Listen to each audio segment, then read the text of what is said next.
Hello guys, welcome to Sony online classes. आज इस video में हम डिस्कस करेंगे डिस्प्लेसमेंट एंड रिहेबिलिटेशन के बारे में।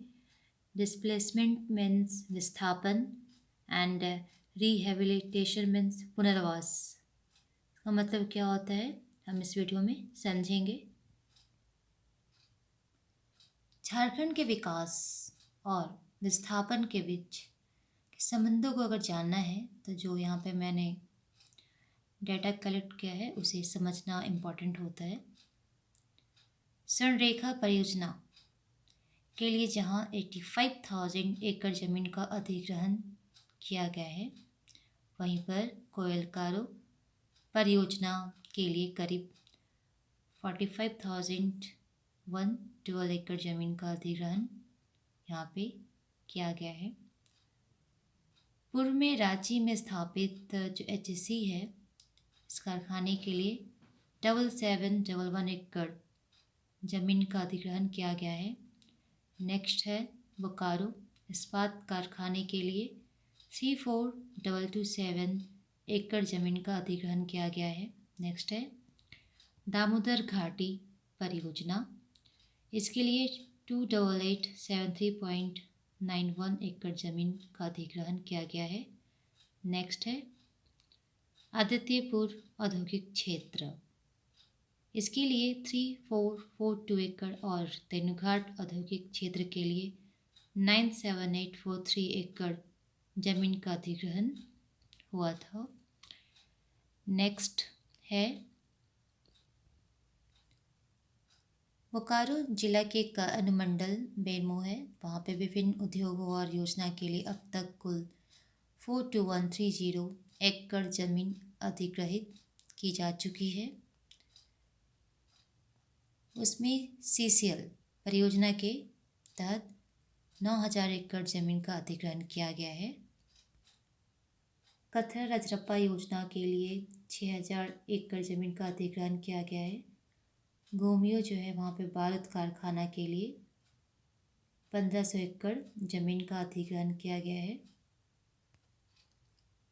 तेनुघाट बांध परियोजना के लिए 1500 एकड़ जमीन का अधिग्रहण किया गया है।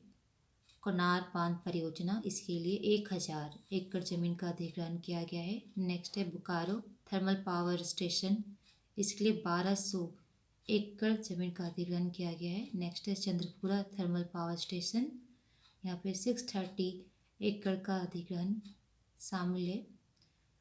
उस अधिग्रहण के कारण विस्थापित लोगों की सही संख्या का आज तक आकलन नहीं किया गया है। तो ये सब जो डेटा है इसके थ्रू आज तक विस्थापित लोगों का सही आकलन अभी तक नहीं हो पाया है। विस्थापन की विकरालता का अनुमान इस एकमात्र तथ्य से किया जा सकता है कि तेनुघाट बांध योजना जो है उसे करीब 30 गांव के 20,000 परिवार विस्थापन के लिए शिकार हो गए। एक जगह से दूसरी जगह उन्हें जो डिस्प्लेसमेंट किया गया, विस्थापित किया गया, जिसके कारण आज तक उनका सही तरीके से हमें आज पता नहीं चल पाया है कि वो गए तो कहाँ गए, कहाँ उन्हें विस्थापित किया गया। पिछले 50 सालों की विकास यात्रा में यह वास्तविकता बार बार प्रकट हुई है कि झारखंड में आदिवासी परिवारों को जमीन के बदले जो मुआवजा मिला है या मिलता है वह अपर्याप्त था। उनके पुनर्वास की समुचित व्यवस्था नहीं हुई। सरकार या कोई भी अपने नीड के अकॉर्डिंग, अपने जो उनके रिक्वायरमेंट्स है उसके अकॉर्डिंग वो एक जगह से दूसरी जगह उन्हें डिस्प्लेसमेंट किए, रिहेबिलिटेशन किए, बट उन्हें उचित उन्हें जो मुआवजा मिलता है वो नहीं मिला। जो अच्छी तरह से उनका जो समुचित जो व्यवस्था होता है पुनर्वास का वो अभी तक नहीं हुआ। अगर मुआवजा मिला भी है तो वह गरीब परिवारों में अभाव और विकृतियों की भेंट चढ़ गया है। गरीबी के कारण उन्हें जो मुआवजा है वो उसे पी खा जाते हैं, उनकी ज़मीन भी चली जाती है और ज़मीन के बदले जो उन्हें पैसा मिलता है वो भी चला जाता है, जिसके कारण गरीबी और उन्हें घेर के रख लेती है।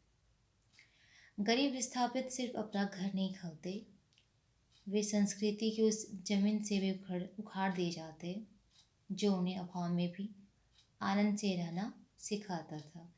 कहने का मतलब है कि आपके पास पैसे नहीं है, लेकिन जो आपकी ज़मीन है, दादा परदादा की जो आपकी ज़मीन जायदाद है, प्रॉपर्टी है, वो आपके पास है ना, तो उसमें भी आप आनंदित रहते हैं, खुश रहते हैं, जो कि वो आपको आपका कल्चर सिखाता है। वो आपको याद दिलाता है कि आप किस कम्युनिटी से हैं, किस गांव से हैं। आप गांव से जुड़े हुए रहते हैं, अपने ज़मीन से जुड़े हुए रहते हैं। लेकिन जब डिस्प्लेसमेंट की बात होती है, जब रिहेबिलिटेशन की बात होती है, तब उन्हें अपने ज़मीन से भी हाथ धोना पड़ता है, और उसके बदले में जो उन्हें मुआवजा मिलता है, जो उन्हें फ़ाइन मिलता है, वो भी एक टाइम पे ख़त्म हो जाता है। वे संस्कृति को ज़मीन से भी उखाड़ दिए जाते हैं, जो उन्हें अभाव में भी आनंद से रहना सिखाती है। वे दरिद्रता की संस्कृति के ऐसे जाल में फंस जाते हैं जो अंततः उन्हें सांस्कृतिक दरिद्रता का शिकार होने के लिए मजबूर कर देता है। कहने का मतलब यह है कि डिस्प्लेसमेंट यानी कि विस्थापन एंड रिहेबिलिटेशन मीन्स होता है पुनर्वास। ये दो चीज़ झारखंड में अच्छा खासा देखने को मिलता है। और जब कोई हम परियोजना लाते हैं, तो वहाँ पे रह रहे लोगों से क्या करते हैं, उस परियोजना को स्थापित करने के लिए, लागू करने के लिए हम वहाँ के जो भी स्थानीय लोग हैं उनसे ज़मीन लेते हैं, बदले में उन्हें मुआवजा देते हैं। कहीं कहीं पे उन्हें टाइम पे मुआवजा नहीं मिल पाता है, कहीं पे आधा अधूरा मिलता है, कहीं पर होता है कि उन्हें उतनी नॉलेज नहीं होती है, तो ज़मीन भी चली जाती है और मिले हुए मुआवजा वो भी एक टाइम के बाद ख़त्म हो जाता है। तो ये बहुत बड़ा प्रॉब्लम है झारखंड में, डिस्प्लेसमेंट एंड रिहेबिलिटेशन। फिर मिलते हैं नई वीडियो में नई टॉपिक के साथ। जय हिंद।